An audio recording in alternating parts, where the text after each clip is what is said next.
Makkah Al-Mukarramah, 1880, during the Ottoman era. We are looking at the holy city surrounded by mountains from Adyat Fortress, guardian of these sacred lands. The Ottomans did not even hoist their own flag on Adyat Fortress out of respect towards the most ancient masjid of the world, Masjid Al-Haram, for they were always conscious that they were merely servants of these lands. We are now taking you to the Masjid Al-Haram of 1880.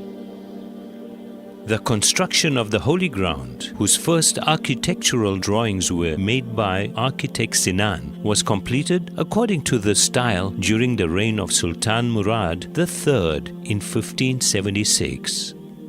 In the later years, the sultans made every effort to make sure Hajj was performed in the most appropriate method.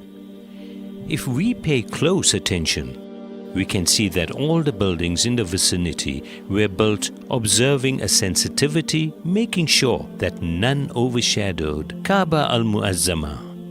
Now we see the Ottoman porticos. This is surrounded by the ribats, where the pilgrims who had no financial means could stay for free.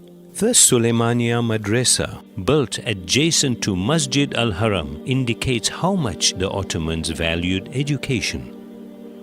Now we are viewing the Holy Masjid from the side where our Prophet ﷺ used to enter.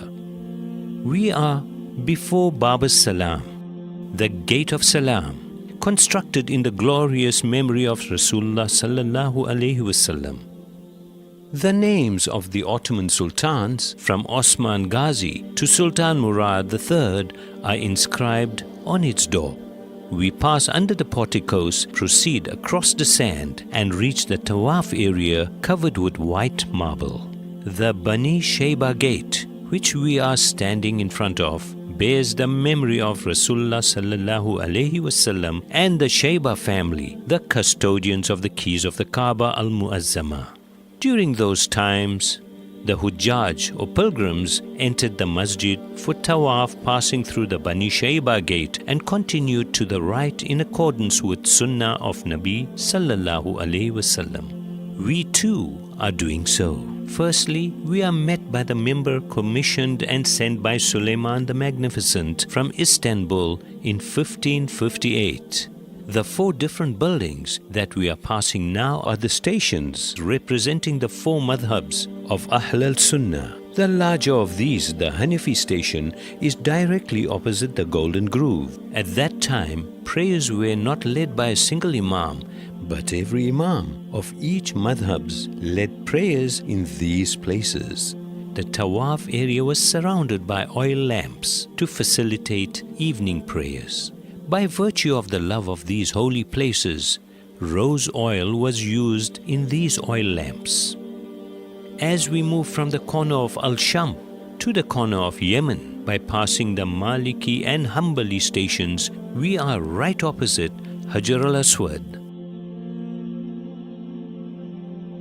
The ruby from paradise, sent down to earth together with Adam alayhi salam. This is the starting point of Tawaf. Multazam, one of the exceptional places where prayers are accepted.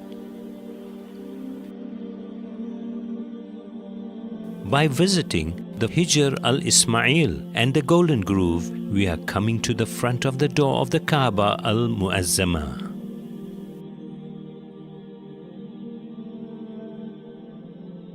The wooden staircase, which was specially made in India from the savin tree, was only used when entering inside. Its inscription contains the date of 1824.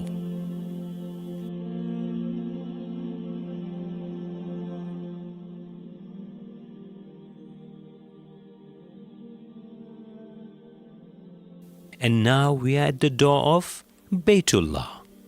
The excitement of seeing inside covers our whole soul.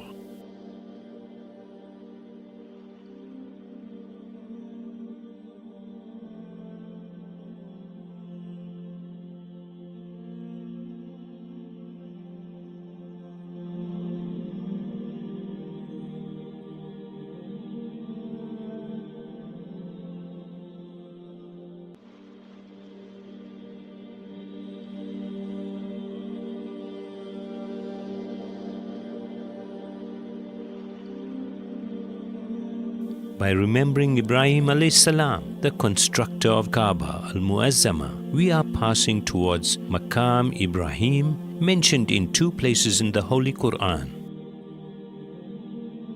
This place is one of the most important sections of Masjidul Haram, where the footprint of Ibrahim alayhi salam miraculously remained on the stone. The area with its open sides near Maqam Ibrahim is the Shafi station. In this hot climate, undoubtedly, Zamzam water is a lifesaver. We are leaving the Shaiba gate and moving on to the Zamzam building. The Ottomans built the first structure over the Zamzam al-Sharif well in 1517 and decorated its wall with ayahs and hadith relating to Zamzam. The well of Zamzam was surrounded by a silver fence, a gift from the Ottoman Sultan Ahmed I. We are leaving the Zamzam al-Sharif building, which is surrounded by public fountains, and by passing under the Ottoman porticos that were kept lower than the Kaaba al-Muazzama out of respect.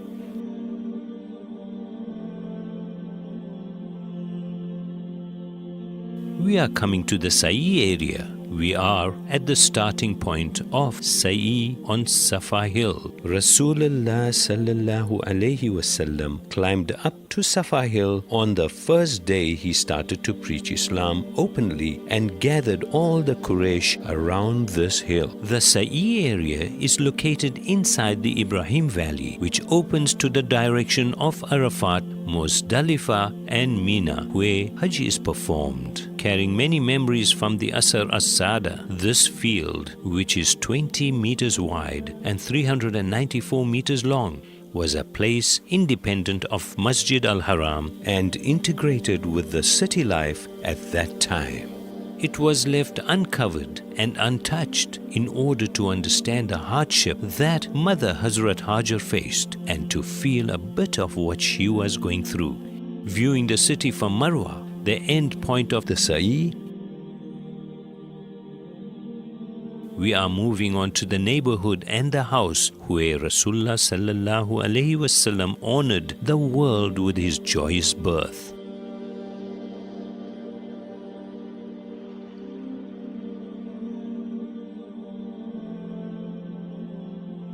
This place has been used as a masjid since the first years of Islam and was known as the Mawlid an-Nabi Masjid in 1880. Let us bid farewell to the place where the divine gazes have centered, the place where the angels frequent, and the Qibla of the Muslims with the words of Rasulullah sallallahu alaihi wasallam.